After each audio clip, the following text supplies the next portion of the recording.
ఈ రోజు మనం తెలుసుకోబోయేటటువంటి విషయం ఎలాంటిదంటే మనందరి ప్రాణానికి సంబంధించినటువంటి చాలా ముఖ్యమైన విషయం. మన ఆరోగ్యానికి చాలా మేలు చేసేటటువంటి క్యాబేజ్ మన ప్రాణాలు తీస్తుంది అనే విషయం మీకు తెలుసా? మీరు వింటున్నది నిజం. ఢిల్లీకి చెందినటువంటి ఒక 8 ఏళ్ల పాప కొన్ని వారాల నుంచి తీవ్రమైనటువంటి తలనొప్పితో బాధపడుతోంది.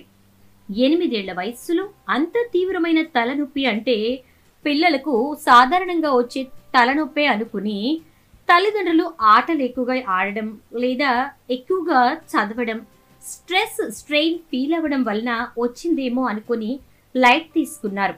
ఎక్కువగా దాని గురించి పట్టించుకోలేదు. ఊరికే జెండువం లాంటి ఆయింట్మెంట్ రాసి వదిలేశారు. అయితే ఎంతకీ తలనొప్పి అనేది తగ్గకపోవడం, పాప చాలా తీవ్రంగా ఏడుపు ఆపకుండా ఉండడం వల్ల దగ్గరలో ఉన్నటువంటి ప్రైవేట్ హాస్పిటల్లో తీసుకెళ్లి చెకప్ చేయించడం జరిగింది. ఆ పాపని పరీక్షించినటువంటి డాక్టర్స్ స్కాన్ చేస్తే ఎలాంటి రిజల్ట్ రాలేదు, అంతా నార్మల్ అని వచ్చింది. అసలు తలనొప్పి ఎందుకు వస్తోంది అనే విషయం అయితే వీరికి అర్థం కాలేదుట. అయితే ఏం జరుగుతోంది ఈ తలలో అనేది తెలుసుకోవాలంటే ఖచ్చితంగా బ్రెయిన్ సర్జరీ చేయాలని చెప్పారట. ఆపరేషన్ చేసిన డాక్టర్స్ కు ఒక భయంకరమైనటువంటి విషయం అప్పుడే తెలిసింది. ఆ పాప మెదడులో ఊహించని విధంగా టేప్ వామ్ అనే పురుగుతో పాటు దానికి సంబంధించినటువంటి 800 గుడ్లు కనిపించాయట.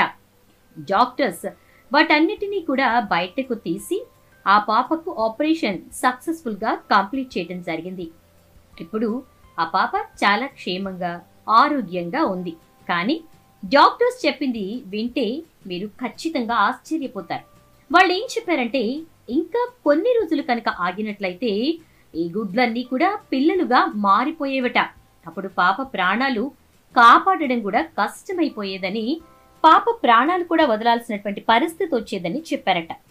అయితే అసలు ఈ టేప్ వామ్ అనేది పాప మెదడులోకి ఎలా ప్రవేశించింది అనేది మాత్రం డాక్టర్స్ కి కూడా అర్థం కాలేదట. ఇలా ఈ పాప ఈ ప్రాబ్లమ్ ని ఫేస్ చేయడానికి కారణం ఒక కూరగాయ, లీఫీ వెజిటబుల్ అనే విషయం మీకు తెలుసా? మరి అదేంటి, అసలు దానికి సంబంధించిన వివరాలేంటి, అది ఎందుకు తీసుకోకూడదు, ఎందుకు తీసుకోవాలి అనే వివరాలను మనం పూర్తిగా తెలుసుకుందాం. ఫ్రెండ్స్, ప్రతిరోజు 8:30 మన కేఎస్కే హోమ్ ఛానల్లో వచ్చేటటువంటి హెల్త్ టిప్స్ ని తప్పకుండా ఫాలో అవ్వండి. ఈ హెల్త్ వీడియోస్ అన్ని మీకోసమే. ప్రస్తుతం ఇమ్యూనిటీ వైపుగా ప్రపంచం అడుగులు వేస్తోంది.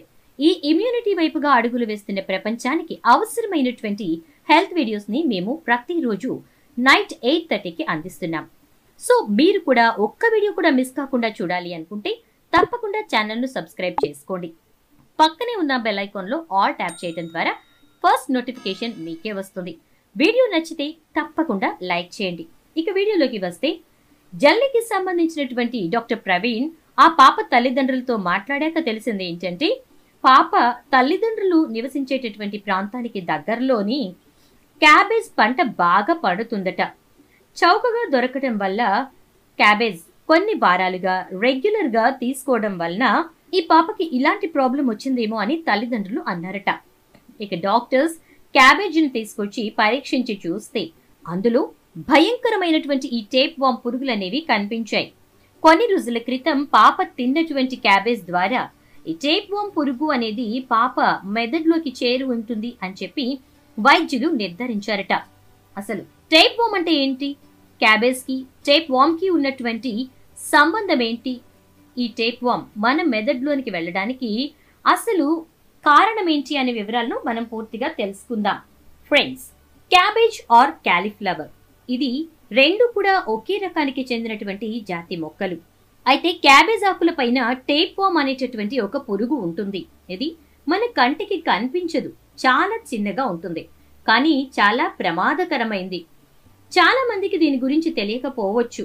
ఒక్కసారి మీరు గూగుల్లో టేప్ వామ్ అనే వర్డ్ ని టైప్ చేసి సర్చ్ చేసి చూడండి. దాంట్లో వచ్చేటటువంటి ఇమేజెస్ చూసి మీరు ఖచ్చితంగా షాక్ తింటారు. ఇవి చూడటానికి చాలా భయంకరంగా ఉంటాయి.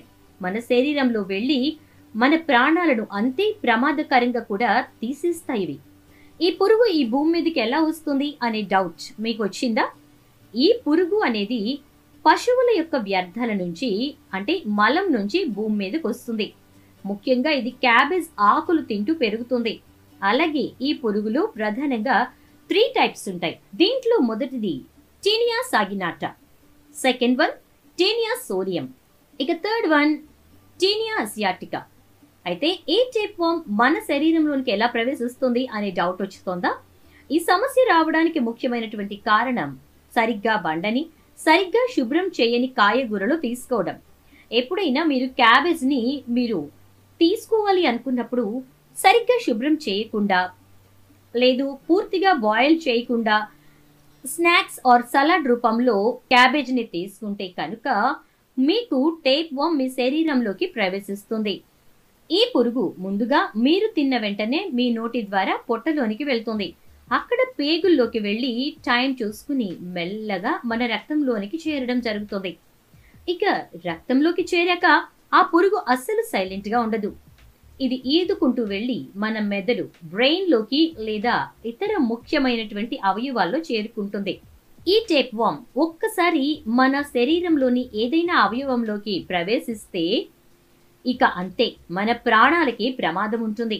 ఈ టేప్ వామ్ అనేది మన శరీరంలోకి వెళ్లితే వచ్చేటటువంటి రోగాన్ని టానియాసిస్ అంటారు. టానియాసిస్ అంటే ఈ పురుగు మన శరీరంలోని ఏదో ఒక భాగంలోనికి ప్రవేశించిన తర్వాత మన శరీరంలోని ఆ అవయవంలో అది రీప్రొడక్షన్ జరిగి గుడ్లు పెడుతుంది. ఫ్రెండ్స్, టేప్ వామ్ దానంతటా అది రీప్రొడక్ట్ అవుతుంది. సో ఇది సింగిల్ గానే గుడ్లు పెట్టేస్తుంది. ఇది మన శరీరంలోని ఆ ప్రాంతంలో తీవ్ర అనారోగ్యం మనం ఎదుర్కొంటాం. కిడ్నీస్, లివర్ లేదా బ్రెయిన్ ఏ ప్రాంతంలోకి వెళితే అక్కడ గుడ్లు పెట్టడం జరుగుతుంది. దీంతో మనకు ఆ ప్రదేశంలో తీవ్రమైనటువంటి నొప్పి కలగడం జరుగుతుంది. ఇంకా చెప్పాలి అనుకుంటే ఈ టేప్ వామ్ మన కంట్లో కూడా నివాసం చేసి గుడ్లు పెట్టగలదు. అంటే మరి ఇది ఎంత ప్రమాదకరమైందో మీరు అర్థం చేసుకోవచ్చు. మన శరీరంలోకి చేరిన తర్వాత ఈ పురుగులకి ఆహారం ఎలా అని ఆలోచిస్తున్నారా? ఇవి మనం తినే ఆహారాన్ని అంటే మన పొట్టులో ఉండేటటువంటి ఆహారాన్ని ఇవి తమ ఆహారంగా మార్చుకుంటాయి. ఇవి మన మెదడులోకి చేరి వాటిని తింటూ ఉంటాయి. దీంతో మనకి మూర్ఛ వ్యాధి కూడా వచ్చేటటువంటి అవకాశం ఉంటుంది. ఫ్రెండ్స్, ఈ పురుగు మన శరీరంలోకి వెళ్లిన వెంటనే ఏ లక్షణాలు కనిపించవు. క్రమేపీ మాత్రం తలనొప్పి, చిన్న చిన్న పనులకు అలసిపోవటం, వైటమిన్స్ లోపం, డెఫిషియన్సీ ఆఫ్ విటమిన్స్ మనకి కనబడుతుంది. ఫ్రెండ్స్, కొన్ని రోజులకి మనం మూర్ఛ వ్యాధికి గురవుతాం. ఇక ఈ పురుగు మన శరీరంలో గుడ్లు పెట్టడం అంటే రీప్రొడక్ట్ అవ్వడం స్టార్ట్ అయిందంటే చాలు, ఆ పరిస్థితి ఇక మరింత చేదాటిపోతుంది. ముఖ్యంగా చెప్పాలంటే మన శరీరంలో మెదడు అనేది చాలా చాలా ప్రత్యేకమైనది.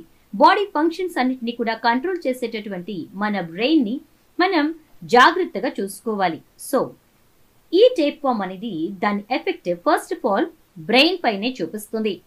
ఇది బ్రెయిన్ లోకి ప్రవేశించడం తోటి మన శరీరం మొత్తాన్ని దాని కంట్రోల్లోకి తెచ్చేసుకుంటుంది అని చెప్పుకోవచ్చు. ఎందుకంటే ఇది మన బ్రెయిన్ లో ప్రవేశించిన తర్వాత ఏ ఏ పార్ట్స్ ని అయితే తినడం స్టార్ట్ చేస్తుందో ఆ పార్ట్స్ అంటే ఆ బ్రెయిన్ పార్ట్స్ వేటి పైన మన బాడీలో ఎఫెక్ట్ చూపిస్తాయో ఆ బాడీ పార్ట్స్ అన్నిటికీ కూడా దాని యొక్క ఎఫెక్ట్ అనేది కనపడుతుంది. ఎక్కువ శాతం మూర్చిపోవడం జరుగుతుంది. ఆ బాడీ పార్ట్ పనిచేయటం మానేస్తుంది. ఈ పురుగు ఒక్కొక్కటి 3.5 మీటర్ల నుంచి 25 మీటర్ల పొడవు వరకు పెరుగుతుంది. ఇంకొక భయంకరమైనటువంటి విషయం ఏంటంటే ఈ పురుగు ఒక్కసారి మన శరీరంలోకి వెళ్తే 30 ఇయర్స్ వరకు కూడా ఇది సర్వైవ్ అవ్వగలదు. మరి దీన్ని నివారించలేమా అంటే నివారించవచ్చు. ఈ రోజుల్లో ఈ పురుగుని నివారించడానికి చాలా రకాల మెడిసిన్స్ ఉన్నాయి. ముఖ్యంగా ఈ మెడిసిన్స్ యూజ్ చేస్తే మన శరీరంలో ఉండే ఈ టేప్ వామ్ అనేది చనిపోవడం జరుగుతుంది. లేదంటే సర్జరీ చేసి దీన్ని డాక్టర్స్ తొలగిస్తారు. మనం ఇందాక చెప్పుకున్నట్టు ఆ పాపకి ఎలా అయితే సర్జరీ చేసి తీసేస్తారో అలా చేస్తారు. ఫ్రెండ్స్, ఈ విషయం తెలిసాక క్యాబేజ్ తినకూడదా అని చెప్పని అంటే క్యాబేజ్ ని తినచ్చు, తినటం మానేయాల్సిన అవసరం అయితే లేదు. కానీ ఈ క్యాబేజ్ ని తీసుకునేటప్పుడు మాత్రం ఖచ్చితంగా మనం పూర్తిగా బాయిల్ అయిన తర్వాతే తీసుకోవాలి. రా క్యాబేజ్ ని ఎప్పుడూ తీసుకోకూడదు. ఫ్రెండ్స్, డాక్టర్స్ కూడా చెప్పేది ఏంటంటే వెజిటబుల్స్ ఏవైనా సరే, ఫ్రూట్స్ ఏవైనా సరే మనం తీసుకునే ముందు సాల్ట్ వాటర్ తో కడగడం అనేది మంచి పద్ధతి. సాల్ట్ వాటర్ అనేది వాటిపైన ఉన్నటువంటి క్రిమి కీటకాలన్నింటినీ కూడా తీసేస్తుంది. సో అప్పుడు పూర్తిగా శుభ్రం అవడం జరుగుతుంది. ఒక బౌల్లోకి ఈ వెజిటబుల్స్ ఆర్ ఫ్రూట్స్ ని తీసుకోండి. దాంట్లో వాటర్ పోసి సాల్ట్ వేయండి. కళ్ళుప్పు వేస్తే అది డిజాల్వ్ అవడానికి చాలా టైం తీసుకుంటుంది. కాబట్టి మాక్సిమం సాల్ట్ యూజ్ చేయండి. అలా సాల్ట్ వాటర్ లో వీటన్నిటిని కూడా బాగా క్లీన్ చేయండి. ఎందుకంటే వీటిపైన డెడ్ అయిపోయినటువంటి క్రిమి కీటకాలు, అదే విధంగా క్రిములను సంహరించేటటువంటి మందులు చల్లటం వల్ల ఆ ఎఫెక్ట్ అంతా కూడా మన పైన చూపిస్తుంది. సో బాగా క్లీన్ చేసుకోండి. అలా క్లీన్ చేసుకున్న తర్వాత మాత్రమే వీలైనంత వరకు కూరగాయల పైన లేదు ఫ్రూట్స్ పైన ఉండేటటువంటి స్కిన్ ని పీల్ ఆఫ్ చేసేసి అప్పుడు మీరు వాటిని కట్ చేసి యూజ్ చేసుకోండి. ఐదర్ ఫ్రూట్స్ ఆర్ వెజిటబుల్స్ ఏవైనా సరే ఇలా చేయటం ద్వారా చాలా వరకు ఇలాంటి క్రిముల నుంచి మనం బయటపడగలుగుతాం. సో ఫ్రెండ్స్, చూసారు కదా, ఇది ఈ రోజు హెల్త్ టిప్, క్యాబేజీకి సంబంధించినటువంటి వివరాలు. సో ఫ్రెండ్స్, ప్రతిరోజు నైట్ 8:30కి కేఎస్కే హోమ్ ఛానల్లో వచ్చేటటువంటి హెల్త్ వీడియోస్ ని తప్పకుండా ఫాలో అవ్వండి. ఈ వీడియో అయితే మీకు నచ్చిందని అనుకుంటున్నాను. నచ్చితే తప్పకుండా లైక్ చేయండి, షేర్ చేయండి, ఛానల్ ను సబ్స్క్రైబ్ చేసుకుని పక్కనే ఉన్న బెల్ ఐకాన్ లో ఆల్ ట్యాప్ చేయండి. Thank you.